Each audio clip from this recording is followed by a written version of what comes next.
We're very pleased to be joined by the GM of last year's division champions and a team that took us on an incredible playoff run last year, all the way into the Schmaltz Cup semifinals. Pete Irwin of the Hanover Barons. Pete, how are you, my friend? I'm good, Ryan. Thanks. How are you? Doing well. We're excited that hockey's back, and we're excited to watch the Hanover Barons again after a season last year that was so exciting. After a couple years of coming so close and coming up just short, that wasn't the end of the story last year. You guys knocked off the Mount Forest Patriots in an epic Pollock Division final. It was so much fun to watch. You guys went right down to the wire with them and then went on an incredible run through the playoffs. Like I said, eventually losing to Clarington in the semifinals of the Schmaltz Cup playoffs. But Pete, as you reflect back on last year, what a successful season for the Barons. What was it like watching it all come together? Well, it was, I mean, we've been building towards that for the 3 years before. So, I mean, I don't want to say it was win or bust, but it was highly anticipated that we should have a good season. But to see everything come to fruition that we've been trying to put together for the last even 5, 6 years, was quite an exciting time for us all. And to finally get over the hump was a huge relief, to be quite honest with you. And I mean, it all seems like a blur now. It seems like even though it's a long season, it seems like it happened so fast. And here we are a few months later, and we're right back at it again.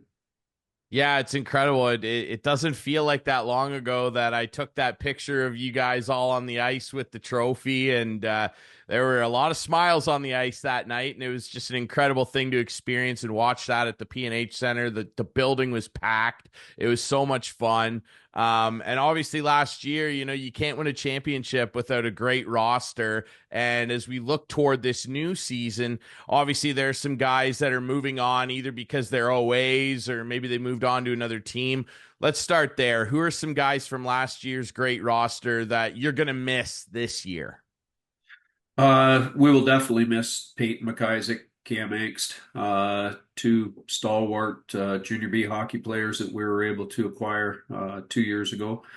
That solidified our back end. And then Ryan Gates up front. Ryan was with us for 5 years. Nothing but a class act. Not a big player in statue, but his heart made up for everything that for the stature he lacked in size. And Ryan will be missed because he was able to control the play even with his size. He was very low center of gravity. He was a good player.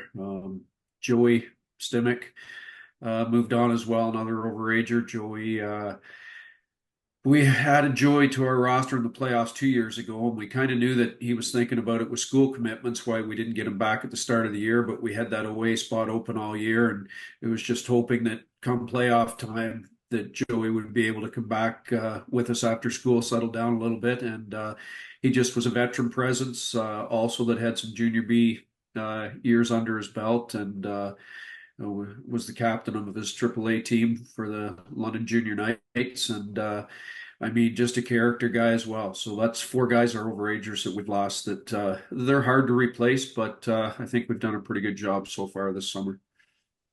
As you look back on last year's roster, and I'm looking at last season's regular season totals, and it's just littered with guys who had incredible seasons. Obviously, Kyle Maloney led the team in scoring with 68 points. He only played 30 games, which is pretty incredible. Obviously, Curtis Arnold led the team in goal scoring. He scored 39 goals. It's an incredible year for him. You had a number of great rookie contributors, including, of course, Aaron Dukeshire, who had an spectacular rookie season. Who are some guys off that list and some guys that maybe I didn't mention just there that you're excited to bring back into the fold this year to try and win maybe another championship? Yep.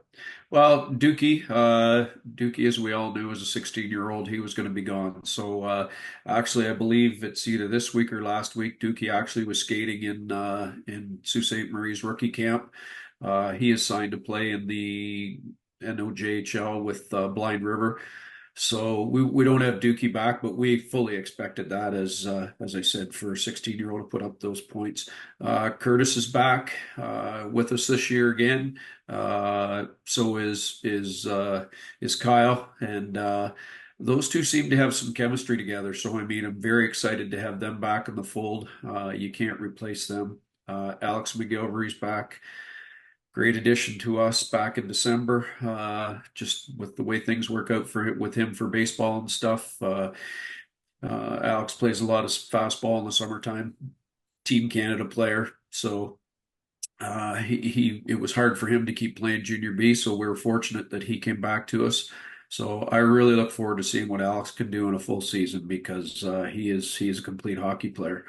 Um, we're also bringing back. A lot of our younger guys, big goal scored by Austin Farlow in the playoffs for us in Game 6 and Mount Forest to get us to Game 7. Farley's back.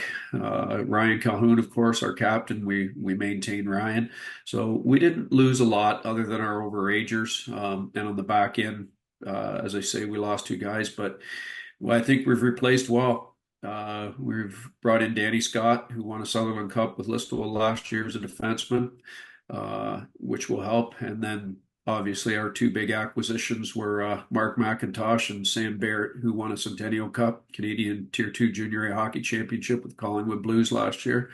And I mean, from what I've seen so far, those guys, they know how to play the game. They just do all the little things right. So it's still early yet. We haven't completely filled out our roster. We skate again this weekend. We have a couple exhibition games, but from what I've seen so far, I think we've replaced quite well. And looking forward to hopefully some guys that'll be surprises that we'll sign to help fill out those other spots. But so far, I'm very pleased with what we've done. Well, and you guys have had a real run of incredible rookie performances over the last number of years. I mean, headlined by, obviously, you mentioned McGilvery. A couple years ago, he was the rookie of the year. He comes back. It was excellent. Dukeshire was just awesome. Farlow scoring that big overtime goal that no one's going to forget anytime soon. I was 3 feet away from him against the boards when he scored that, and that was incredible.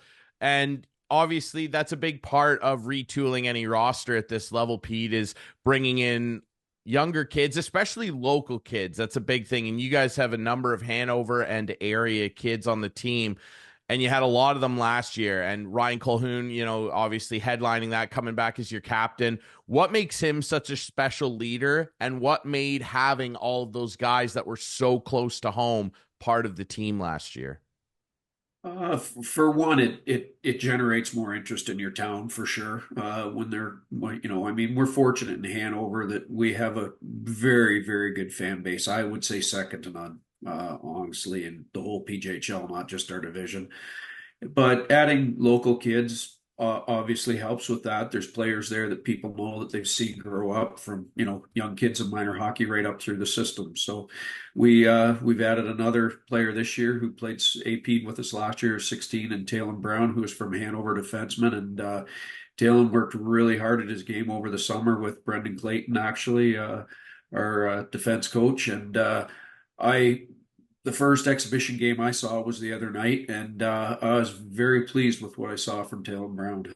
I think he's got his nickname's Ted. I think Ted's got some great upside to him. So I look forward to seeing what he can bring. And as I said, we still haven't completely made our team up. We still have some other local kids that are skating with us, but as for right now, we still have a couple 16-year-olds out. We haven't made a decision on a 16-year-old yet, but I mean, it's there. It's just a little early yet for us to fill out our roster. There's still going to be probably some drop down from Junior B and stuff from their camp, so we quite haven't filled everything out yet. But from what I've seen, it's promising. Obviously, we've talked quite a bit about your forward core, your D core, and different additions that you've made there.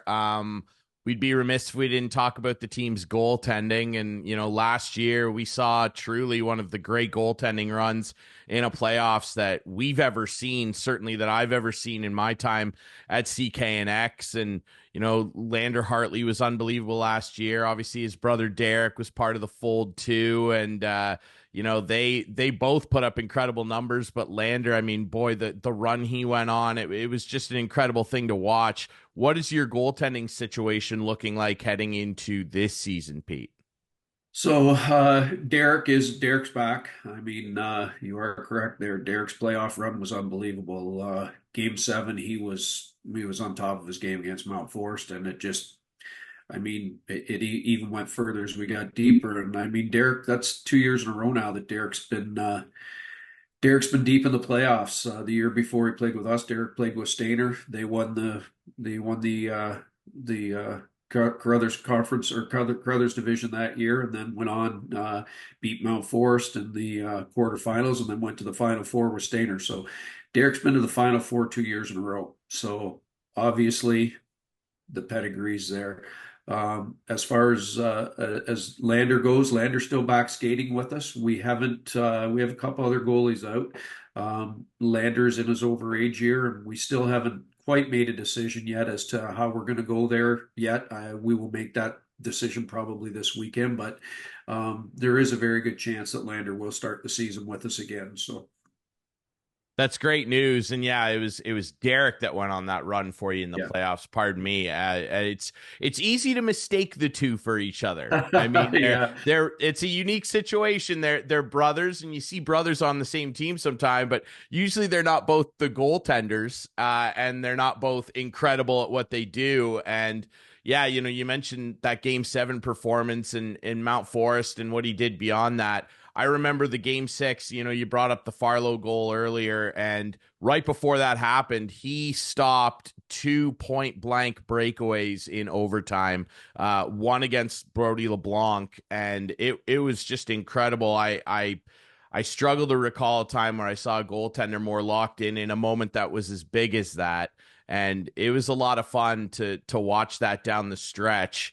And as you look back on last year, and you look forward to this year. Obviously, you mentioned one of your coaching staff, Brendan Clayton, but of course, Brady Anderson and everybody that's part of that staff. It was pretty special to watch you guys celebrating that division title and everybody just coming together after so many years of trying to achieve that goal. Your coaching staff's obviously a big part of that. What's so special about all those guys on the bench? Well, they're all back. Curb's back, Brady and Clates. And I mean, I think first off and foremost, it's their hockey IQ is very high. Um, Brady and Clates obviously played for Brooksy for a lot of years, then played for Jesse. They knew how to win. They learned how to win in Listowel. And both of them they were players that could do anything. They were 200-foot hockey players. If there's one thing that I noticed last year in the playoffs in our division, but more so once you get out against those other teams, you have to have players that can play the game 200 feet. It's great to have goal scoring, but if you can't play 200 feet, it affects you at that time of year. And Brady and Clates were those type of players. So their hockey IQ, and then Bobby, he won a championship before he came to us, of course, with Mount Forest. It just brought that second or third bit of knowledge, if you will, that knowing what it takes to win. And I think that was the biggest learning curve for everybody in our organization, actually, right from the top, our executive right on down through to our players, was those 2 years that we lost in the finals. You have to get over that hump. And once you get over that hump, then things seem to start to fall together a little better. So to me, it's about building good teams, but it's also to keep building for the future, finding those younger players that can keep coming up, because let's be honest, it's nice to win, but you want to try and keep it going, keep things building momentum. And those three guys just, their chemistry together on the bench was great. They all think the game the same way.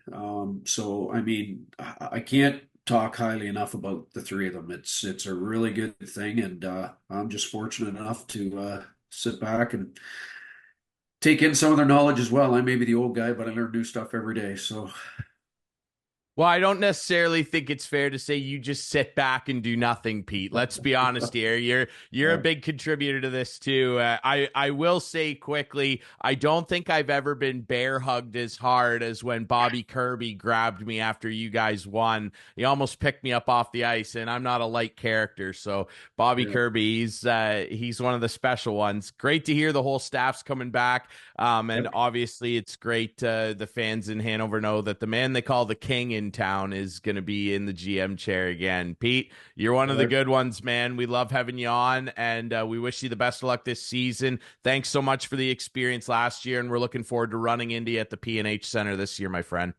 Well, thanks, Ryan. As I always say, you guys make junior hockey a thing for our area, so it's for all you guys do, and I appreciate the kind words, and I'm sure we'll see you at the rink.